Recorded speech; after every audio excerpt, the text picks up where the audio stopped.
बिस्मिल्लाहिर्रहमानिर्रहीम। आज हम chapter 11 first year heat and thermodynamics में आज हम जो डिस्कस करने जा रहे हैं very important long question Cp minus CV is equal to R की डेरिवेशन करने जा रहे हैं।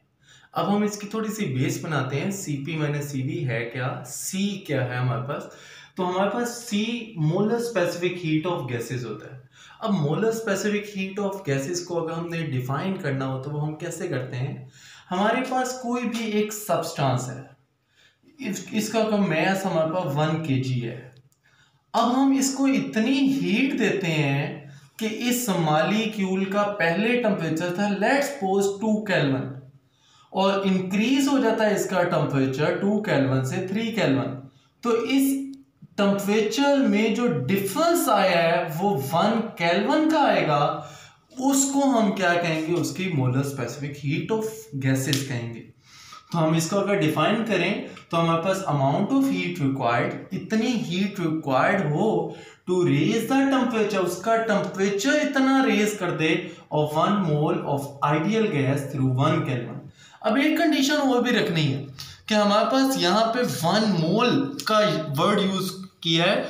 1 मोल हमने क्यों कहा है? 1 मोल इस वजह से कहा है क्योंकि हर ऑब्जेक्ट में या हर कोई सब्सटेंस है या हर कोई गैस है उसमें सेम नंबर ऑफ एटम्स मौजूद होंगे और वो कितने होंगे, एवोगैड्रोस नंबर्स के बराबर होते हैं जिसकी वैल्यू 6.02 10 की पावर 23 एटम्स होते हैं। तो इस वजह से अगर हमारे पास 1 मोल ऑफ गैस को हम इतनी हीट दें कि उस सब्सटेंस का टेम्परेचर 1 केल्विन राइज हो जाए, उसको हम उसकी मोलर स्पेसिफिक हीट कहते हैं। अब हमारे पास ये किन फैक्टर्स पे डिपेंड करता है ये अब हम देखेंगे। तो Q डायरेक्टली प्रोपोर्शनल है N के, Q डायरेक्टली प्रोपोर्शनल है हमारे पास डेल्टा T के। अगर हम इसको मिलाएं तो Q डायरेक्टली प्रोपोर्शनल हो जाएगा N डेल्टा T के। अगर प्रोपोर्शनैलिटी हटाएं तो इक्वालिटी आता है, Q is equal to C N delta T आ जाएगा। अब यहाँ पे N नंबर ऑफ मोल्स 1 है तो हमारे पास Q किसके बराबर आ जाएगा, Q is equal to C delta T के बराबर आ जाएगा। अब हमने यहाँ पे ये देखना है कि हमारे पास C क्या है। C हमारे पास molar specific heat of gases होती है, ये कांस्टेंट कहलाता है। अब ये किन फैक्टर्स पे डिपेंड करता है, ये हमारे पास सब्सटेंस पे डिपेंड करता है कि हम कौन से सब्सटेंस को कितनी हीट दे रहे हैं, वो कितनी हीट अब्सॉर्ब करेगा और वो 1 केल्विन तक टेम्परेचर राइज करेगा, उसको हम मोलर स्पेसिफिक हीट कहते हैं। अब ये हमारे पास 2 तरह के होते हैं। हमारे पास gases have 2 molar specific heat at constant volume and at constant pressure। तो अब हम सबसे पहले डिस्कस करते हैं डेरिवेशन से पहले एट कांस्टेंट वॉल्यूम क्या होता है, एट कांस्टेंट प्रेशर क्या होता है, उसके बाद फिर उसके डेरिवेशन करेंगे। तो एट कांस्टेंट वॉल्यूम की जब हम बात करते हैं तो हमारे पास ये एक कंटेनर है जिसमें वॉल्यूम कांस्टेंट होगा। जब वॉल्यूम कांस्टेंट होगा तो हमारे पास Q किसके बराबर आ जाएगा, CV डेल्टा T के बराबर आ जाएगा, जो हमने ऊपर डेफिनेशन में इसकी देखा। तो हमारे पास एट कांस्टेंट प्रेशर वो भी हमारे पास इसी तरह डिफाइन होगा, लेकिन यहाँ पे कंटेनर का वॉल्यूम कांस्टेंट होगा। Amount of heat required to change the temperature of 1 mole of ideal gas through 1 kelvin at constant volume. तो यहाँ पे वॉल्यूम की जो टर्म है वो कांस्टेंट होगी। जब वॉल्यूम कांस्टेंट होगा तो हमें पता है कि हमने एक टर्म पढ़ी हुई है work done W is equal to P delta V। तो जब वॉल्यूम कांस्टेंट होगा तो चेंज इन वॉल्यूम क्या होगा, 0 होगा। तो हमारे पास डेल्टा V 0 होगा तो हमारे पास W is equal to 0, work done हमारे पास 0 आ जाएगा। तो अब वो कहता है डिनोटेड बाय CV, उसको रिप्रेजेंट किससे करते हैं, CV से।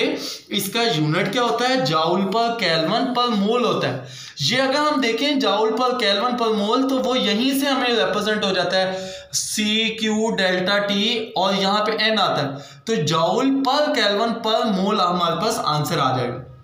तो for 1 mole of ideal gas QV is equal to CV delta T, क्योंकि N हमारे पास 1 होगा यहाँ पे। तो QV is equal to CV delta T। Since delta V हमारे पास क्या है, 0, जो चेंज इन वॉल्यूम वो 0 होगा। Hence delta W is equal to P delta V होता है। P डेल्टा V 0 हुआ तो ये पूरा टर्म जो हुई वो 0 हो गई। From first law of thermodynamics delta U किसके बराबर आ जाएगा, CV डेल्टा टी। ये वाली टर्म याद रखनी है क्योंकि ये आगे हमें यूज करनी पड़ेगी। हम इसको ए टर्म का नाम दे देते हैं। डेल्टा यू की क्या वैल्यू आई, CV डेल्टा टी। क्यों, क्योंकि W 0 हो गया। फर्स्ट लॉ ऑफ थर्मोडायनेमिक्स की value delta U CV delta T आ गई। अब हम देखते हैं एट कांस्टेंट प्रेशर। तो एट कांस्टेंट प्रेशर में हम क्या करेंगे, यहां पे हम इतनी हीट प्रोवाइड करेंगे कि उसका टेम्परेचर 1 केल्विन राइज कर जाए। लेकिन यहां पे एक टर्म का खास ख्याल रखना है, प्रेशर को कांस्टेंट रखना है। तो amount of heat required to raise temperature of 1 mole of gas through 1 kelvin at constant pressure, it is denoted by CV and हमारे पास जो फार्मूला होगा वो Q is equal to C delta T होता है। तो प्रेशर के लिए QP CP हम यहां पे पुट करेंगे। तो अब हम आते हैं अपनी डेरिवेशन पे। डेरिवेशन हमारे पास CP minus CV is equal to R, हमने ये प्रूव करना है, ये बहुत अहम है, ये MCQs के पार्ट पे भी आ जाता है। तो एट कांस्टेंट वॉल्यूम में हमने देखा था कि हमारे पास जो रिलेशन निकला था वो हम डायरेक्ट बता देते हैं, delta U is equal to CV delta T निकला था। फिर एट कांस्टेंट प्रेशर में हमने यहां पे देखा था, similarly if heat is supplied to 1 mole of gas at constant pressure तो QP CP डेल्टा टी के बराबर आया था। अब अगर हम यहां पे फर्स्ट लॉ ऑफ थर्मोडायनेमिक्स लगाएं, फर्स्ट लॉ ऑफ थर्मोडायनेमिक्स, तो हमारे पास क्या आएगा, QP is equal to delta U plus W आता है, और W की वैल्यू क्या होती है, P डेल्टा V। इसको इक्वेशन 1 का नाम दे दिया। अब हमने यहां पे इस वैल्यू में इसकी वैल्यू पुट करनी है। अब वो क्या होगी हमारे पास, हम आइडियल गैस में देखते हैं तो हमारे पास आइडियल गैस की इक्वेशन क्या होती है, for 1 mole PV is equal to nRT होती है। यहां पे n 1 होगा तो हमारे पास PV is equal to RT आ जाएगा। अब यहां पे अगर वॉल्यूम चेंज होगा तो टेम्परेचर भी शुड बी चेंज, तो V चेंज होगा तो T भी चेंज होगा, क्योंकि R तो कांस्टेंट है। तो P delta V is equal to R delta T आ जाएगा। तो अब ये वाली जो वैल्यू है P डेल्टा V की हम इक्वेशन 1 में पुट कर देंगे।